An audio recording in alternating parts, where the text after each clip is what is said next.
Joined by the St. Johns River Water Management District Director of Water Supply Planning and Assessment, Mr. Clay Corsi. He's here to talk to us about simple steps homeowners can take to protect Florida's water. Sir, thank you so very much for being here today.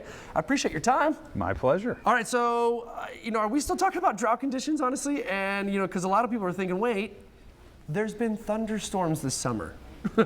we certainly are still talking about drought conditions. Over the past year, we've had a pretty substantial rainfall deficit, and during these normal afternoon thunderstorms that we've been getting, up until really July, we've actually still been below average rainfall for that time of year.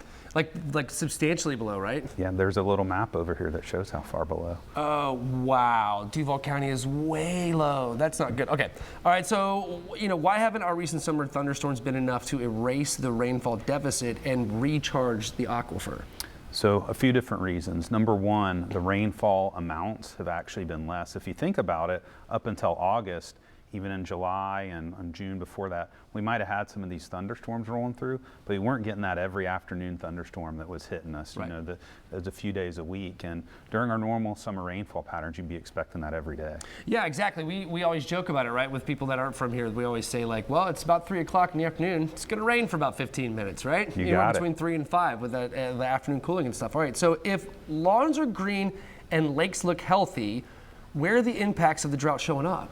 So a lot of those are in our aquifer system deep beneath us. About 90% of our water comes from the Florida aquifer, which here is a few hundred feet beneath our feet, so people don't see it. Right. But as you move farther west in the center part of the state where we have a lot of those rainfall deficits, that's where a lot of that rainfall actually gets into the ground that we use here in Duval County. Wow. So is that a part of like all that water and stuff, then you see like the little caves and stuff that are over there near Gainesville and stuff? You got it. That's the aquifer at land surface. Right, and that is really close to the surface, like real close. It's at the surface in many areas. Yeah, that's impressive. Okay, cool. All right, so how does rainfall deficit affect our water supply?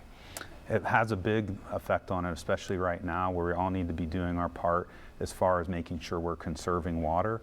If we look at like the levels in the aquifer, it's hard for people to think about because it's not like out west where you look at Lake Mead, Lake Powell, which are approaching historic lows. Right. Our aquifer is very low right now, but you can't see it, so it's hard for people to understand that. Yeah, it's hard to really put that in perspective, right? Because it's underneath the ground. All right, so what needs to happen weather-wise for conditions to improve? So this is a pretty frightening statistic when you hear it, is over the next 3 months, we need about 3 feet of rainfall to get back to normal conditions and pull us out of the drought. That's a lot of water. That's a yard of rainfall. You don't normally measure rainfall in yards. You're measuring in inches. Wow. All right. So if dry conditions continue, what could that mean for residents and the environment? So we have a few springs that actually are not flowing right now that would normally be flowing at this part of year. So if those drought conditions continue, then more of those springs that support wildlife and recreation and ecology would not be flowing. And looking in the center part of the state here, we really need that rainfall in the center part of the state to help pull us out of those drought conditions. All right, is there something that homeowners should be worried about today? So I would say not worried about, but what they should actions they should take is in North Florida, you're limited to irrigating 1 day a week. So if you haven't taken the time to get out and reset your timer to only irrigate 1 day a week, that's a really important thing to do.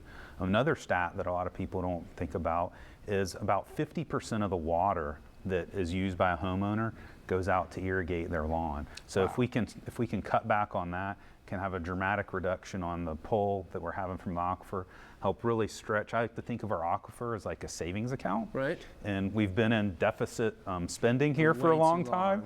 And so let's try and use less water out of that savings account until we get back to those normal rainfall patterns and start filling it back up again. Right on. Thank you, sir. I really do appreciate it. You're welcome. Thank you for being here today and sharing all this information with us. This is wild stuff. All right, guys.